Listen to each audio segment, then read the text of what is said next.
playing for Tom Crean. Travis, you've said on other interviews you hated him a lot during the season, yet he was able to bring the best out of you guys. You wanted to quit at times. What was that like playing with him, practices every day? It was it was hell. It was challenging mentally, physically, emotionally. But I think it built incredible toughness collectively, individually, collectively. If you could get through it, and you had a vision that at the end of this is it's all going to work out. And he never wavered on how he coached us. It didn't matter if you were the best player, the sixth man, the 10th man. He was hard on everybody, but I think he was fair.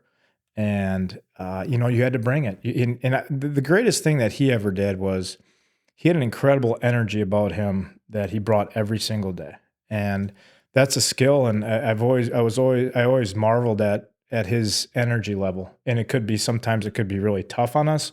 Other times he would surprise us, and it'd be really relaxed practice, or maybe not as long. But I've always respected that about him, is he always came with the same energy. And practices should be hard. It should be hard to achieve great things. And I appreciate him a lot more right now than I did, when I was in school, for sure.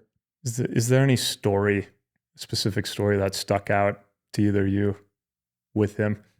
Well, Yeah, I mean, there's a lot. narrowing it down to one is definitely difficult, but there's definitely one that I think Travis and I kind of share often, usually when we're back together with like a Final Four reunion or just anybody that was on the team at the time. But we had just played UAB and we're on the bus and we're headed back to the airport to fly back home to Milwaukee. And Travis and I had kind of gotten into it in the timeout. And I don't even remember the specifics as to what you said or why I was mad at you, but Travis plays with fire, and he always is a passionate player.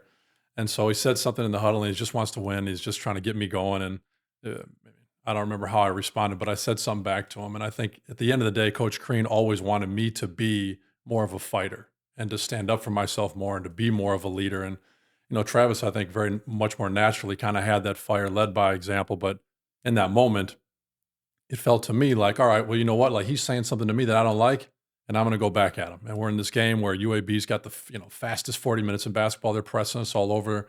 We end up losing that game. We're on the bus. We're on the way back. He stops the bus as soon as we get to the hangar. We're about to get off and get on the plane. He basically calls up Travis, come on up here. Steve, come up here too. And we come up, and we're like, maybe we got to get the bags off first, or I don't know what we got to do. And we step off the bus, and he basically gets us outside and is like, references the timeout, the conflict that we had that was seemed minor at the time, and said, like, you guys don't seem like you like each other. We were like, yeah, like sometimes we don't. And he's like, you guys were talking to each other kind of crazy in that timeout, and it seems like it's been building, and you guys been acting like this. We're not going to bring this home. Like, you guys want to handle this right here? And I was like, look, I'm from Brown Deer. I'm definitely tougher than a Fondy guy, but I was like, I'm not much of a fighter. I would have whooped his ass. See, there you go. See, that's Fondy coming out. It was almost got a little longer reach than you. Yeah, I was gonna. And you started to think. I would have taken it to like the bars of fun. I would have had to tackle him, get inside of him. Crean would have loved it too. But it's like, he'd have jumped down. We're like, what are you doing, at guys? that This point, is it for was us. like, all right, coach. I think I almost like chuckled, like, we're not gonna. We're kind of like looking at each other, like, are you about to swing? Because should I swing? Or we do it? Like, I don't know. But yeah, that was kind of wild. He wanted to see us fight. And I think ultimately, like, I think I said something crazy in the timeout, which kind of ignited the whole thing. And I think I ended up, I could be wrong, but I probably apologized for what I had said. And we just got back on the bus. But, there was a number of instances where, Crean would try to motivate or, try to get the best out of all of us. And at that point, I think Steve's right. He was trying to get Steve to, Steve was at that point still developing into being one of our best players. And he wanted him to be, I think, more vocal and take more ownership of the team. And me, naturally being a point guard, I think it came a lot easier for me. Steve was great at, leading by example. Like, guy was always in the gym, would almost have to kick him out of the gym. But I think coach wanted to see him more vocal, show maybe a little more, not passion, but maybe fire towards his teammates or whatnot. Hey, I just wanted to thank you for tuning into this clip of Milwaukee Uncut. We'd love it if you took a second to hit the subscribe button and also like this clip. That helps us get more eyes on this show here on YouTube. Thanks again for supporting Milwaukee Uncut.